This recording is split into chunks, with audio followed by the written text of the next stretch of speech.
পৃথিবীর সব অন্যায়ের ভিতর সর্বশ্রেষ্ঠ অন্যায়টা আসলে কি? সেটা হচ্ছে ডেথ, মৃত্যু।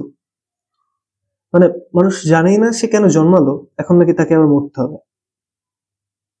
মৃত্যুর সাথে মানুষের সম্পর্ক খুব জটিল, একটা দুর্বোধ্য অস্বীকার প্রবণতা মানুষকে ভর করে। সেটা ওই বিরোধিতার জায়গা থেকে না, একটা এক্সিস্টেন্সিয়াল জায়গা থেকে। আর সৃজনশীলতার প্রতি ঈশ্বরের হচ্ছে একরকম কার্স আছে। জর্জ বার্নার্ড শ, একজন বিখ্যাত লেখক, ওনার একটা পিয়ানিস্ট বন্ধু ছিল, খুব ভালো পিয়ানো বাজাতো, খুব বিখ্যাত, আমি নামটা মনে করতে পারছি না।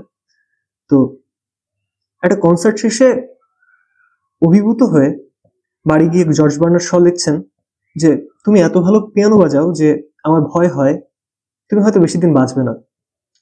ওই যে দেখা যায় না যে অনেক আর্টিস্ট একদম খ্যাতির চূড়ান্তে এসে মৃত্যুর পথ বেছে নিচ্ছে। শিল্পের মহত্বের জায়গায় এটাই যে সে নিজেকে ক্ষয় করে সমাজের মানুষের জন্য কিছু একটা রেখে যায়। এটার সাথে গ্রিক মিথোলজির প্রমিথিউসের একটা প্যারালাল টানা যায়।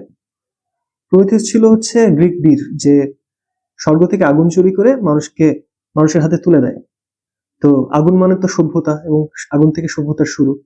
কিন্তু এতে দেবতাদের রাজা জিউস, সে তো প্রচন্ড রেগে যায়। সে সে প্রমিথিউসকে শাস্তি দেয়, তাকে ককেশাস পর্বতে শিকল দিয়ে বেঁধে রাখা হবে, এবং প্রত্যেকদিন সকালে একটা শকুন তার কলিজা ছিঁড়ে খাবে, এবং প্রত্যেকদিন রাতে তার কলিজা নতুন করে জন্মাবে।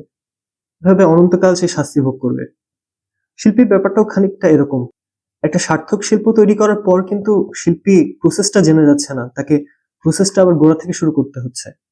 পরদিন নতুন শিল্প তৈরি করতে নতুন ভাবে কলিজা ক্ষয় করতে হচ্ছে।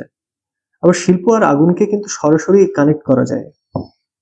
আগুন যেমন সভ্যতা শুরু করে, সভ্যতাকে এগিয়ে নিয়ে যায়, শিল্প কিন্তু তেমন সভ্যতাকে এগিয়ে নিয়ে যায়। শিল্পী আর পারফর্মারের মধ্যে পার্থক্য হচ্ছে পারফর্মার শুধু পারফর্মটা করে, সে পারফর্মারও এক ধরনের শিল্প, কিন্তু আসল শিল্প তৈরি করতে শিল্পীকে সেই অনিশ্চিত অন্ধকার পথে পা বাড়াতে হয়, যেটা শিল্পীকে একরকম প্রফেটিক এলিমেন্ট দিয়ে ফেলে।